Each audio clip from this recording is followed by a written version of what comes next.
Good afternoon, and welcome to the Energy and Commodities Risk sessions. Our particular session is going to be covering measuring geopolitical and physical market risk.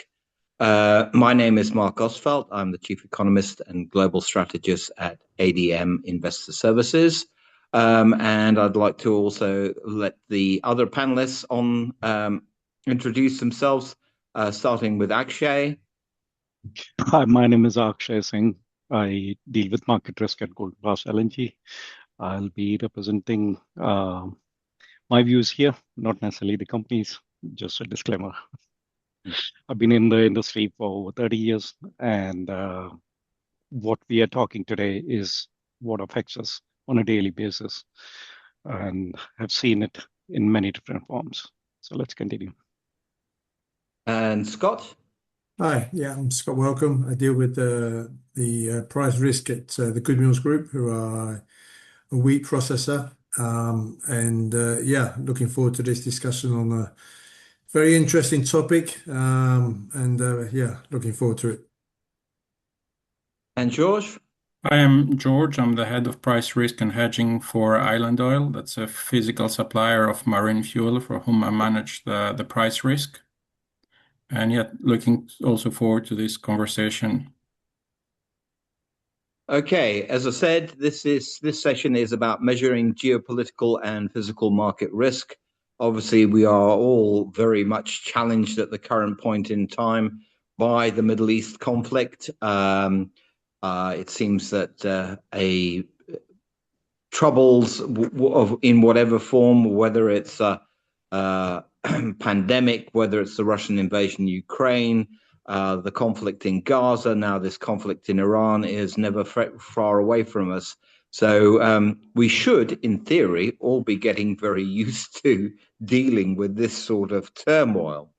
But for my first question, markets are again being confronted with high levels of volatility, ever more uncertainty. And that uncertainty is above all related to the ambiguity of a lot of comments from the officials who are actually directing the conflict on all sides. We are in what has been called a Barney world, a brittle, anxious, non-linear, and incomprehensible world, and I think that's quite apt. It sort of moves us along a bit further from VUCA. So my questions to the panelists, perhaps starting with Scott, from a risk management perspective, what are the most important factors in dealing with this in terms of actual risk management? Thanks, Mark. Good question to kick us off. I think, whilst you said this is not the first rodeo we've had to ride in terms of volatility, it is different in that it's been influenced, as we just discussed off air, by the people involved in this conflict, and that sets it apart from recent risks that we've had to deal with. But I think first and foremost, you have to go and back and follow the rules and the guidelines that you set in place as a company for your risk policies. They should have really been looked at hard after COVID, because that was probably the first major shock that we had 6 years ago now. And once they've been set in place, you need to trust the process. You need to ensure that everybody involved in your risk team, i.e. from the traders all the way through to the board level, are fully aware of the rules and procedures, understand why they're there and adhere to them. And I think as well as that, you need to have the flexibility to change if needed in a very rapid time frame. But most of all, you need to just stick to those guidelines, because if you start acting outside of them, if you start doing things you haven't done before, that's when you get yourselves into trouble. So it's really trusting the process, making sure everybody's aligned, and then lastly, communication from top to bottom. That's key. If there's no communication, you'll miss something, and then you'll have big issues to deal with at the end of it. So discipline is required at all levels of the company. Very important word, that one, which is perhaps not part of our zeitgeist at the moment, really. George, what are your thoughts? I agree with Scott. I can add that we are in a bunny world, and we have to accept that there are some factors that are beyond our control. So the first step is awareness. See how we can deal with them, how they're affecting the market, the way we operate. But then we have to trust our processes. They're here for a reason. It's just that now we're somehow on steroids. We have to be more precise, better aligned within the company. Mispricing can be very expensive. Missing something when controlling figures can also be very pricey. And we have also to be faster in terms of decision making. It's really I don't think I'm saying something new, but this is what matters. And also not to forget why we're here at the first place when it comes to our companies to trade oil. Why risk is here is to take off the noise from the market, help show where value is, provide internal liquidity when necessary, make sure the controls are in place, and then focus on our activity. That's to trade oil, secure our margins, take advantage of some opportunities if we can, mitigate the impact sometimes of market structure, such as backwardation, which is a big problem at the moment. But yeah, it's just higher. It's like if it was a football game, we're not playing in the local league, we're playing in the Champions League. I like the analogy. Akshay, what are your thoughts? Great points already stated by Scott and George. Great question as well. Risk management becomes critical, and this is a subject that requires forward planning quite a bit. Risk management needs to be addressed more as a framework, which involves not just the awareness that George mentioned, but the structures that Scott mentioned. So it's a combination of people, processes, practices, policies, and we need to actually think ahead in terms of what could be possible, even though there's always a curveball that geopolitical events throw at us. Every scenario is different. So you can't just have quantitative measures as such. You need to mix in a lot of qualitative criteria as well.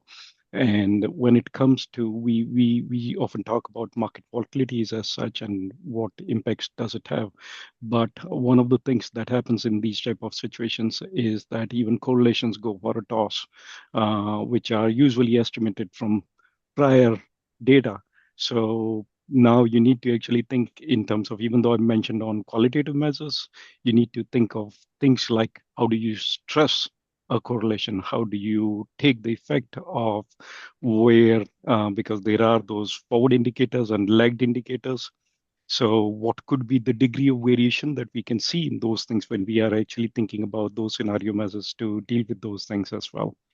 But effectively, awareness and structural planning inside the organization and forward thinking and being openly communicative and working together as a team, which could involve not just folks from trading or quants as such, but actually folks sometimes even personnel need help, but definitely we need help from our leaders in the legal side as well, because they are dealing with some of the policy changes that we can actually incorporate or plan for ahead of what could affect us, rather than these sudden curveballs that arise from God knows where. Yes. Mena, maybe you could post the poll question up at this particular point in time about how people are generally reacting. So the question is, how is your organization currently adjusting risk management to reflect geopolitical and physical market disruption?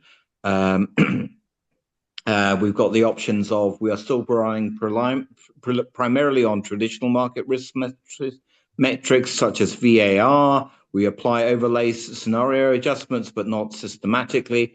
We have introduced dedicated measures for physical, logical logistics and concentration risks. We actively integrate geopolitical scenarios into capital allocation and trading decisions.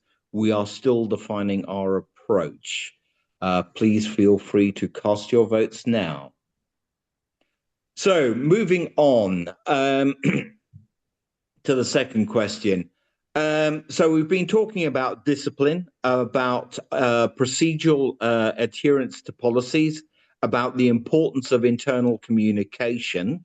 But how does one deal with the myriad of supply chain challenges, particularly that are emerging now?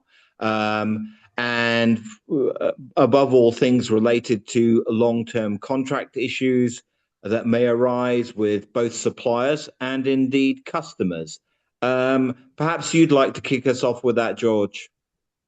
Yeah, so for the supply side, where risk can help is to anticipate where there might be a market tightness. And then it's a collective effort within the company it's like a mini project whenever we want to buy. We have to coordinate, see when we need the product, for what reason, how fast can we sell it, to what level can we buy it, to what level can we sell it, gives and takes of having more product in stock, how can we hedge it, how does that align with the market. So all these questions that we need to answer and find the right balance.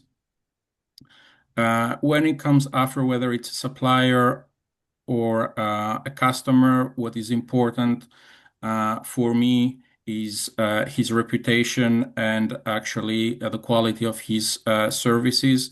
So as risk, we naturally check for errors not to happen in that case. And it's where you can have differences from the actual physical figures from what was agreed on paper that can be sometimes costly, not to say have an opportunity cost if, for instance, you have a delayed supply. When it deals with customers, I'll say it's their level of understanding. Make sure they have both the required understanding of the contract they're signing and they're committing to, and as well as the financials to support it if something goes wrong.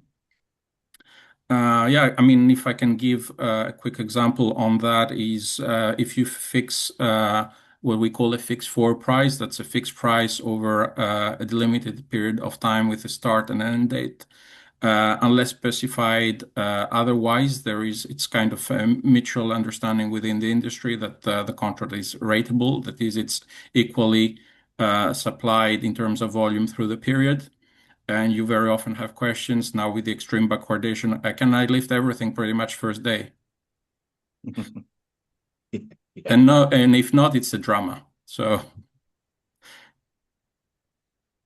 Right. Let's before I turn to the other participants, we seem to have quite a diverse set of responses here. But I think it's interesting that in response to the question, the top answer, though only accounting for 1/3, is we are still defining our response. The next answer is we are still relying primarily on traditional market risk metrics, followed by we actively integrate geopolitical scenarios into capital allocation and trading decisions. So very much a diverse set of approaches there. Going back to that question originally about dealing with supply chain challenges and long-term contracts, what are your thoughts, Scott? Yeah, I mean, George covered a lot of it, but I think if I take it sort of to the soft skill side of it, I think a lot of the work should have already been done because we learned a lot of lessons when COVID started and we had huge disruptions in supply chains. And there it was really about building up the strong relationship with your key customers and key suppliers. And I think that if you did that work back then, that would hold you in good stead now. And I think that's key, a lesson that we should have learned and continue to work on. Because at the end of the day, if there's a supply chain issue, there's a pain point somewhere along the chain. And I think if you have a strong relationship, you can be open, you can be honest, you can be flexible with that that customer, that supplier, try to find a work around it, because ideally you don't want to break down a customer relationship or end a customer relationship because it's normally a long-term one. And I think that's key. You've had to have done that work before, but as I say, be open, honest, and flexible. But I think also you need to know your red lines. You need to know where you won't cross the line, because at the end of the day, you're also managing the business and you have shareholders to please. So you've got to have a bit of both. But I think it comes down to being open, honest, and flexible, and done the groundwork in building those strong relationships and understanding the other side's problem and trying to find a workaround or a mitigation to it. Great. Akshay, what are your thoughts on this? I think this aspect of collaboration between either supplier and oneself, whatever the company is, or oneself and the people one supplying, is a very important one. Perhaps you'd like to focus a little bit on that, not specifically from your company point of view, but in general, what sort of things one needs to pay attention to. No, that's a great question, and as I stated, yes, my views will be just my personal, and supply chain plays a big role because we are talking about the entire food value chain here, right from the origination all the way to consumption, and we could be dealing with different pieces of this at different points of time, and a disruption at anywhere in this pipeline actually affects the flow for the rest of the pipeline. If it is in the middle, there could be a buildup excess on the it's like on the inlet of the pipeline, which could be from the supply side, and it could cause trouble on the demand side, or so it's like it can vary anywhere. Any disruption happens in this chain.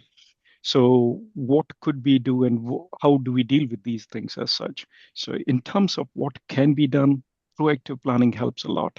And this is where the collaborative measures that we have, building awareness internally, incorporating it in the risk management framework by actually bringing in help from our legal and contract experts to ensure that there are force majeure clauses, because even though there is good intent on every party's behalf, we can assume that.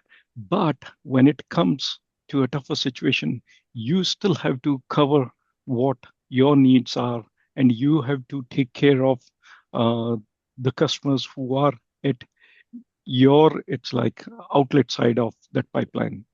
Because you may be playing a small role in that whole value chain as such. So having these clauses helps. Having predefined mechanisms that you can deploy in these situations also helps.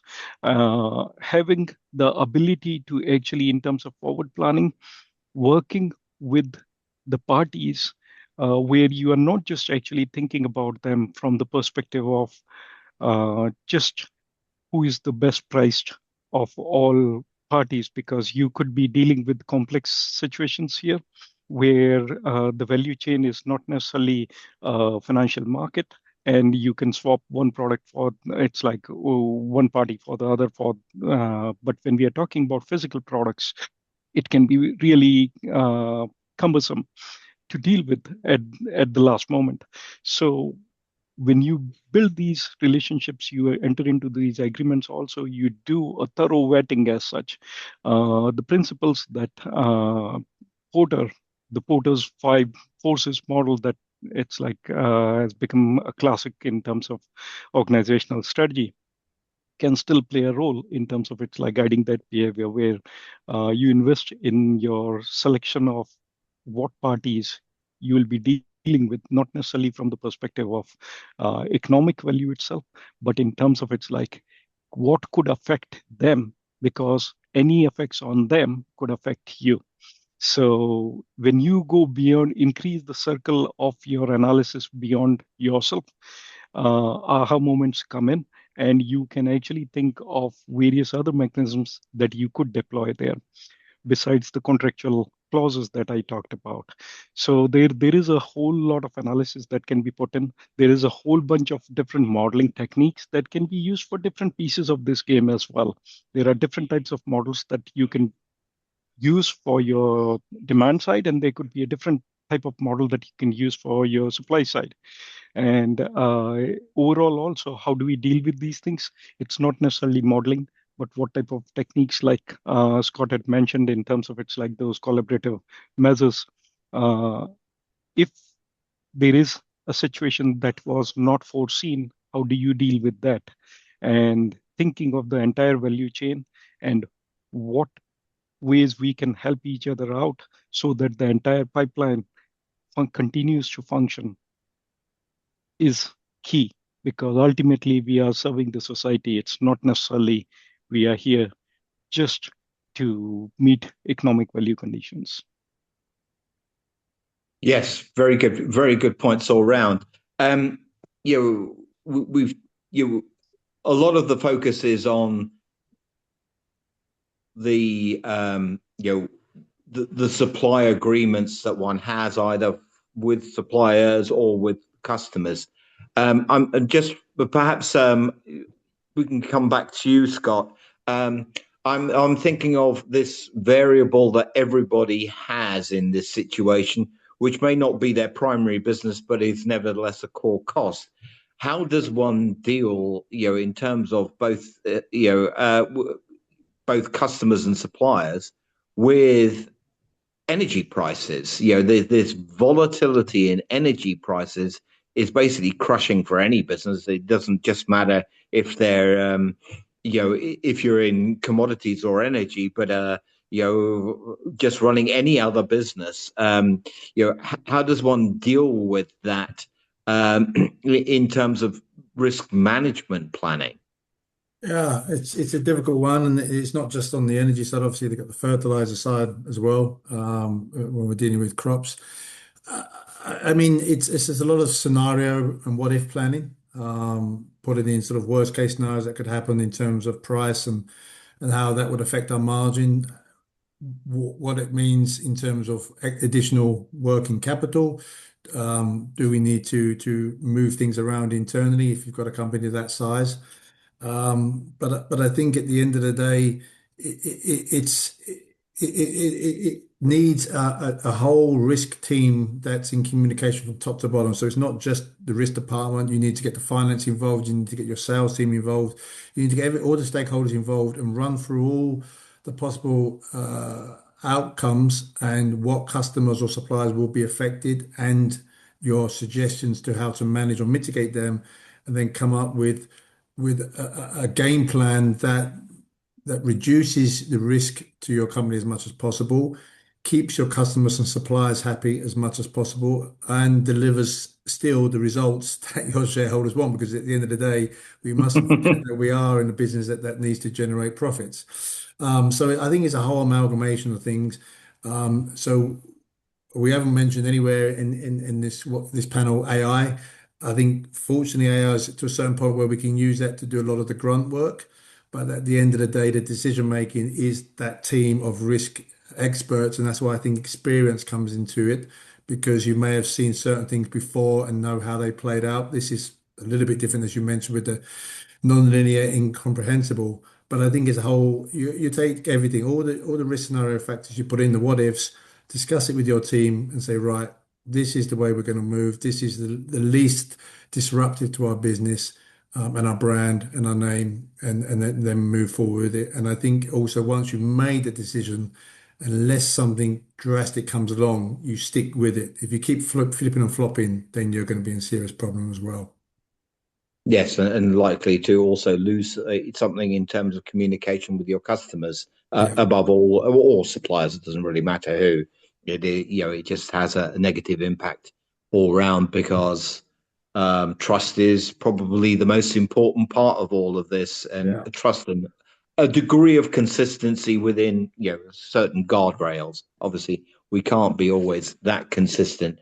I think there's probably a good moment to just interject before I move on to the next questions that I have.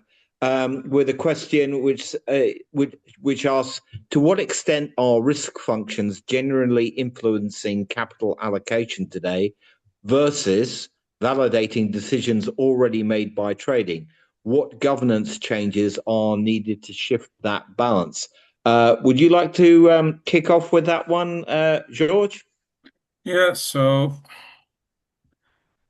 I wouldn't say trading will dictate the decision. Trading will dictate the requirement. Then it's a collective decision. That's, I think, the first point. Then what was the second part of the question? Sorry, just a moment. Just read it again. To what extent are risk functions genuinely influencing capital allocation today?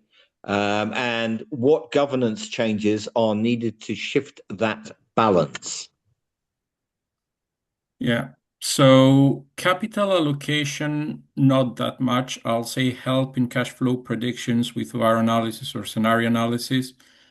Capital allocation, I mean, for us in energy, the impact of deciding to invest on a particular service is minimal compared to the cost of actually oil. For governance, it's just having the right framework in place and limits. It needs to be flexible enough to allow quick decision making, but strict enough or robust enough not to allow any derails. Yeah, that's what I can say in general. And your thoughts, Akshay? Great question. First of all, thank you for the audience member who asked it, because truly, even though I can go down that tangent and it can be a full subject of a webinar by itself, but keeping myself aligned with our topic, which is measuring geopolitical and physical market risk. So first of all, in general, whenever we are talking about allocation and it is related to planning purposes. So when it comes to planning, you are doing it ahead of the game, which means you have to think about it. So you may consider different measures here in terms of, say, what do you need during normal times and what do you need during the contingency scenarios, which is what the topic is today, which is it's like what happens when we have these type of disruptions and how do we deal with them. So having that allocation inside or pre-planning for those scenarios, I'll give a simple example here. Say, for example, recently in the US and folks from the world, please excuse me, there was an event called Uri when it's like sudden freeze happened, and it was so severe that it caused disruptions all along the value chain in terms of it affected not just the gas markets, it affected the power markets as well. And ultimately what it affected was it's like people's, because if somebody is not having power or gas being supplied to their home, they can freeze, and we do not want people dying. So there were implications beyond economic measures that those storms caused. And when it comes to these plannings as such, it's not just what happens inside the organization, what can be done outside as well. So we keeping it in line with the geopolitical thing. When that scenario happened in Texas, the government and the regulatory bodies actually helped get the heads together to think about what can be done to mitigate the risks related to these type of situations. And so what we saw during the event Uri recently, when it again hit, it's like after a couple of years, this year in January, February, when Storm Fan hit, we didn't see those type of extremes as such. We talked about prices here too. So during Uri, I think the price at some particular, it's like isolated location for gas had jumped up to 400, not necessarily the entire market, okay, because there are regional pricing as well, and there is short-term and forward pricing. So it was a short-term price that jumped that way. However, we all seen those stories where it's like prices can spike certainly quite a bit. So when we think about planning for these type of events, you need that capital allocation buffer internally in your organization as well to think about those scenarios, so that if you had to, say, for example, your supplier was not able to get you the supply, or your source was not working, but you had the commitment to provide it to a downstream player, and now you're forced to buy it from the market at the market price. Had you not planned for it, it could be really serious as such. So, keeping price and geopolitics aligned here, this is a great question, because we need to actually do some forward planning, use some scenario analysis. There is a use of qualitative as well as quantitative modeling techniques that you can use to do these things and come up with the measures and work internally in a collaborative manner, like Scott had mentioned earlier, so that the organization can act as one team during those situations of stress, rather than actually it's like somebody running around at the last minute. Yeah. That sort of leads into my next question quite nicely. Risk models are generally pretty quantitative by nature, but what sort of qualitative factors does one need to consider, particularly when considering the whole of the food and energy value chain? For instance, the impact of government interventions. We've seen it above all with energy prices, but also with some food prices, or contract language. Perhaps you'd like to start with that one, Scott. Yeah, thanks, Mark. It's a difficult one, and it's not an easy one to really deal with. I mean, first and foremost, if I speak for sort of food companies, it's obviously quality, because you're feeding human beings, and so you need to adhere to those standards, and be aware of any legislation changes that may arise from governments who want to try to cap food prices, and whenever there's a cap on food prices or margins, there's a tendency to try to cut corners. So I think you have to really be on top of that one. I think brand reputation, I think you really need to be on top of that, because as we all know, it's very, very hard and a long fight to build up a brand, but it's very, very quick to lose it if you make a silly mistake. So I think those two things you really need to be in consideration. I mean, some companies have sort of people in Brussels or wherever else in the world they are, watching these governments and seeing what they're doing. But I think that again is communication, having people there you can speak to and maybe get a little bit of a heads up of what they might be thinking. But it's a difficult one, because we know energy prices affect everybody, and we know food prices affect everybody, and we're very mindful of that. So you just have to sort of try and put yourself into the public when you deal with these things, and then work around it. But it's a difficult one, and there isn't really an easy answer. But I think it's again communication, having your rules in place, having your red lines in place, but sticking with integrity to your policies, and that's delivering good quality food that matches your contractual specs and your brand name. George.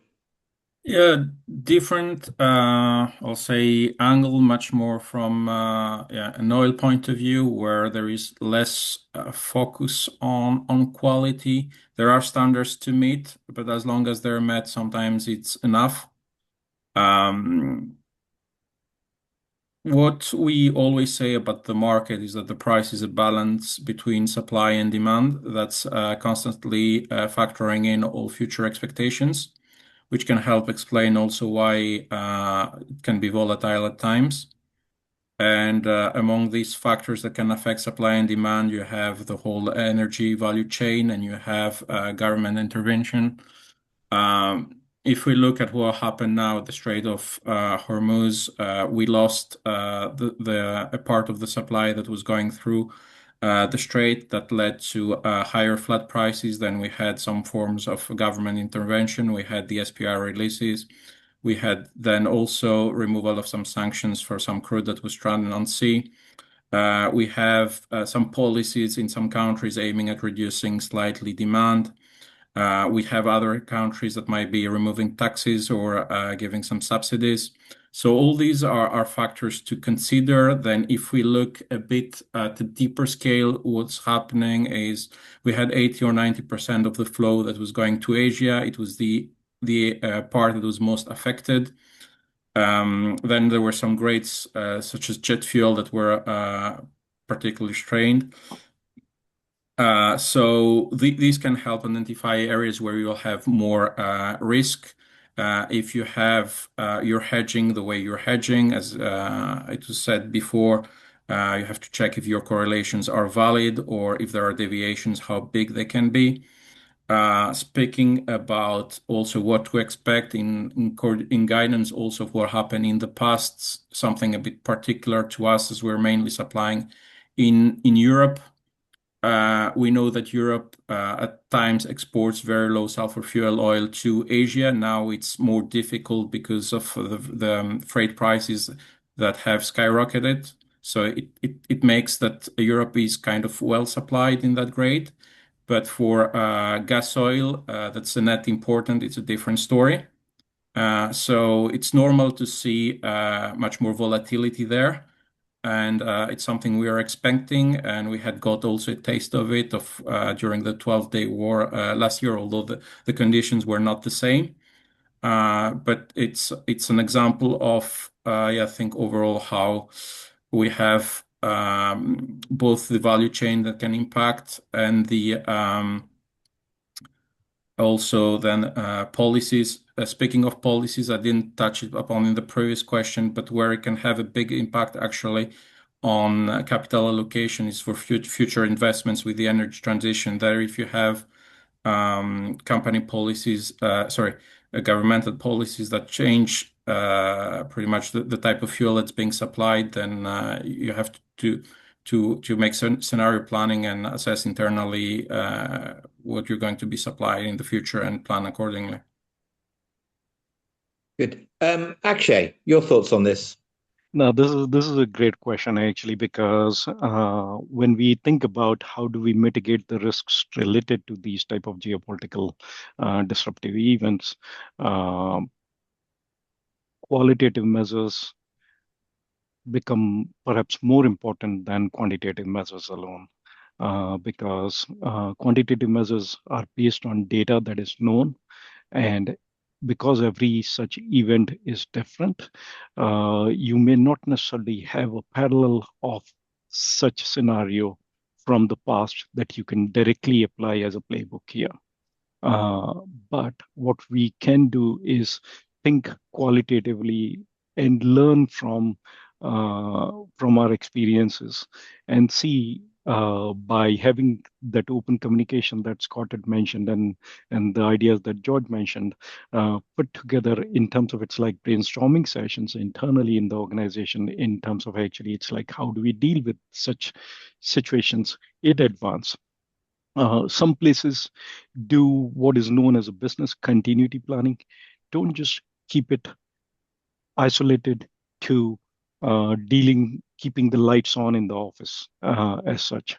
Use some such scenario planning exercises internally with a different type of audience and participants to actually think of how do we do the scenario, how do we identify what type of scenarios could be disruptive to our value chain as such, and how do we create the mechanisms first to identify it upfront. So communication is key, which means you need to have your eyes and ears open, not just internally, but externally.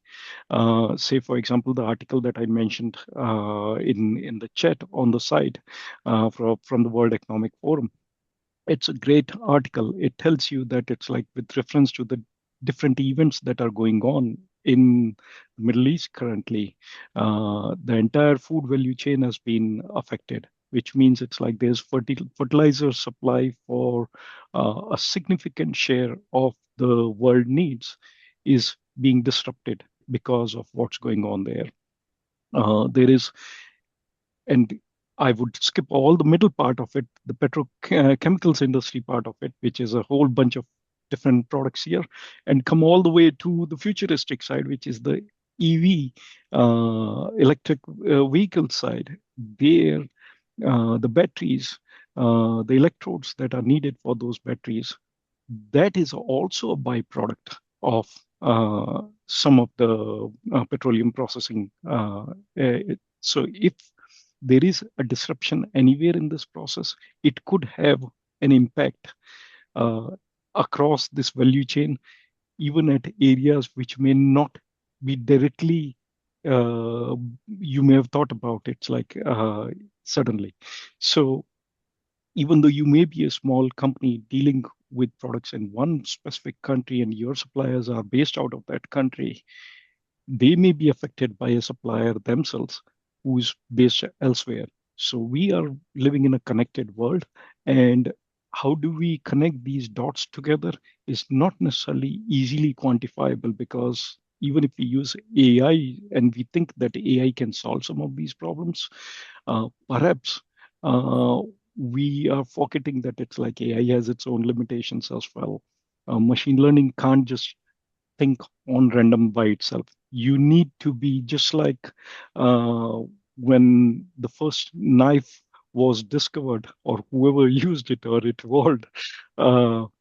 We have developed the mechanism such that now we don't see it as a threat, but it is part of our essential kitchen, stack in the kitchen to help us out. Similarly, we'll be using AI as well for different pieces of the puzzle as such, not necessarily for, you can't use the knife to heat your food, right? So same way, we'll be using different tools for different needs as such. And qualitative measures we talked about. So how do you use those qualitative measures? Quantitative, I'm not going to elaborate on it because prices, time series, data, all those things already exist. But how do we define qualitative measures? One simple example is, say, for example, we are dealing with suppliers. We can rank order them. Even if we do not have a way to actually quantify something, we have a gut feel measure of something where we can say it's like, okay, on a scale of 5 being the highest and 1 being the lowest, where does this party rank with reference to this particular criteria, which is not directly measurable? Now, you can come up with, is it a perfect technique? No.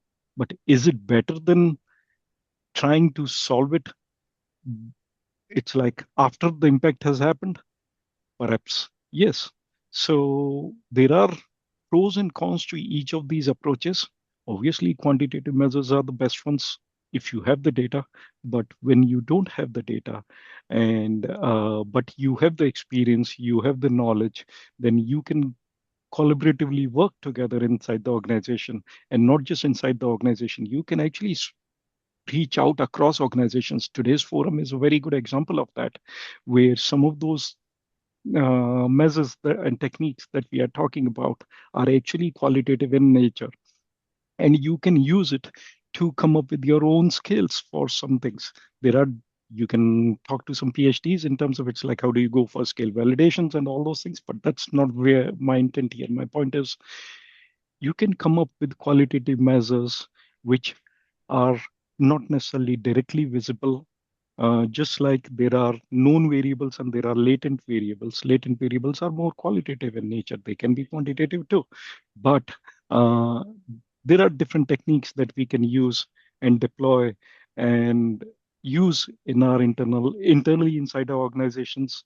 And I'm pretty sure, even though I've not worked on the policy side, but I'm pretty confident that the folks who are working in those sectors, they are deploying a lot of qualitative techniques along with the quantitative measures as well. Yeah. Sadly, we are come to the end of the time. I had a couple more questions, but I think that last point about using intuitive knowledge, about making, above all, intergenerational mentoring type knowledge transfer is very, very important. It's much more qualitative in its nature than quantitative.